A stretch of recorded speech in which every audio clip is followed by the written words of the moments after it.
Part 2 ng Jacob Cohen's Classroom Management Model. Tandaan mo ulit, ang core idea ng Jacob Cohen's model is, naniniwala si Cohen that teacher's behavior influences the student's behavior. Kapag maganda ang behavior ni teacher, maganda ang leadership and management niya, magiging maganda din ang behavior ng mga bata. However, kapag hindi maganda ang behavior ng teacher, hindi maganda ang attitude niya towards leadership and management ng classroom, makaka-apekto din yon sa behavior ng mga bata. Ano po? So sa part 1 ng ating video, napag-usapan natin ang effective classroom management models. Maganda ang behavior ni teacher na pinapakita niya, kaya nagiging maganda din ang behavior ng mga bata. No? Pero sa part 2, ang pag-uusapan natin ay disruptive behavior. Kapag hindi naging maganda yung behavior ni teacher or may mali, may disruptions ang ginawa, makaka-apekto din yon sa behavior ng mga bata. Kasi sabi ko nga, the success of the teacher is the success of the students. Pag maayos behavior ni teacher, maayos behavior ng mga bata. Pag di maayos behavior ng teacher, makaka-apekto din yon sa behavior ng mga bata. Gets ba yung teachers? First, disruptive behavior ay yung tinatawag natin na dangling. Pag sinabi natin dangling, ang keyword mo dyan, unfinished. Pwedeng unfinished lesson, pwedeng unfinished activity, or unfinished business. Ibig sabihin, hindi mo natapos. Ang kabaliktaran ng dangling ay smoothness. Pag sinabing smoothness, you finish the lesson, you finish the activity. Kasi tandaan mo, ang lesson plan is a complete instruction. Pag sinabing kompleto, o may objective hanggang assessment. So, kompleto, pag natapos mo yan, smoothness. Pero kapag di mo yan natapos, biglang naputol, ang tawag doon, dangling. It means, you left the lesson hanging. Hindi mo natapos, hindi mo na-summarize, hindi mo na-conclude. Example, ang klase, 1 hour lang yan. Pero, minsan, di natin natatapos ang lesson natin. O kapag di mo natapos ang lesson hanggang sa assessment, ang tawag doon, dangling. Ano po? You left the students hanging. You left the students hanging or the lesson in the mid-air. Ano po? Hindi nila na-gets lahat yung buong lesson. Ano po? Kasi kung smoothness, hindi naintindihan nila lahat. Complete instruction. Pero kapag incomplete, unfinished lesson, unfinished activity, ang tawag doon ay dangling. Next one, number 2, truncation. Pag sinabi natin truncation, it means you end one lesson to move on to another lesson. In Tagalog, tinapos mo or pinutol mo isang lesson para makapag-proceed ka na sa isa pang lesson. Ano po? So, ang pinagkaiba niya lang sa dangling, pinutol mo or hindi mo natapos, pero hindi ka nag-proceed sa isa pang lesson. Ano? You left the lesson hanging or you left the activity hanging. Pero kapag sinabi natin truncation, ito yung bigla mong pinutol ang isang lesson para makapag-proceed ka sa isa pang lesson. So, dito may new lesson na. O, disruptive behavior pa rin to. Ano? Kasi yung pagputol ng teacher na isa pang lesson, makaka-apekto sa behavior ng mga bata. Kasi sabihin ng mga bata, hala, di pa nga namin naiintindihan yung isang lesson, nag-proceed na kaagad kami sa mas mahirap na lesson. So, makaka-apekto yun sa behavior ng mga bata. Next, number 3, disruptive behavior ay flip-flop.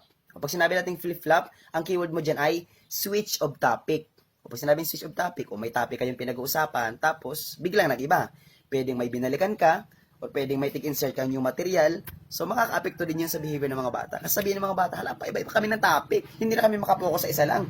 Iba't ibang ini-insert ni teacher na topic. Like for example, nagsosolve kayo ng math problems, so math yung subject nyo. Tapos biglang naalala ni teacher na buwan ng wika, o malapit na pala yung buwan ng wika.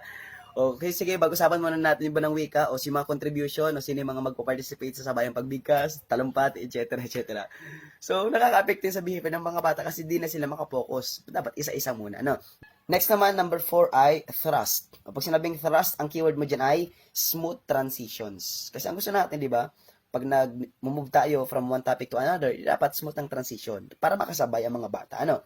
Pero kapag hindi smooth ang transition, hindi makaka-apekto din yun sa behavior ng mga bata. Ano po? Next naman ay overdwelling. O pag sinabi natin overdwelling, sticking to one topic in a long period of time. Ano po?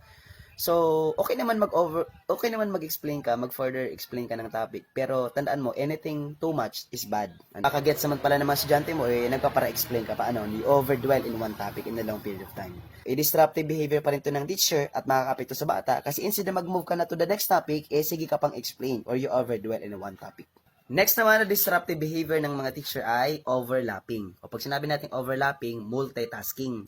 Ito yung mga teacher na maraming ginagawa, hindi na matuloy makapag-focus sa pagtuturo. Like for example, si teacher nagtuturo na, may kausap pa sa telepono, may kachismisan pang teacher, o makaka-apekto yun sa behavior ng mga bata kasi instead na makafocus lang sa pagtuturo, hindi na makafocus sa pagtuturo kasi may iba pang ginagawa si teacher. Ano po? So the teacher's disruptive behavior may influence the behavior of the students. Okay, sige. I-recap ko lang yung mga sinabi ko. Ano po? So first, disruptive behavior ay dangling. O pag sinabi natin dangling, ang keyword mo dyan, unfinished.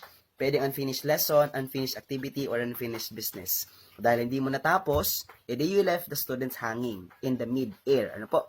Ang tawag doon ay dangling. Pero naman kapag tinapos mo, bigla mong pinutol, to move on to another topic, to the new topic, ang tawag naman doon ay truncation.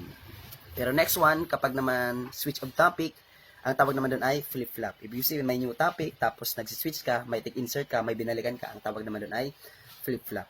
Pero kapag gusto nating smooth transition or not smooth transition, ang tawag naman doon ay thrust. Kasi ang gusto natin, smooth ang transition. Kapag naman si teacher nag-over dwell or further explanation in a long period of time, ang tawag doon ay overdwelling. Pero kapag marami siyang ginagawa, di na tuloy makafocus sa isang bagay, ang tawag naman doon ay overlapping.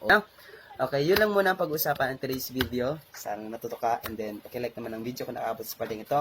And then pa-comment naman kung taga saan ka para alam ko kung saan nang na-reach ng video ito. Yun lang. Thank you very much everyone, and God bless. Bye-bye!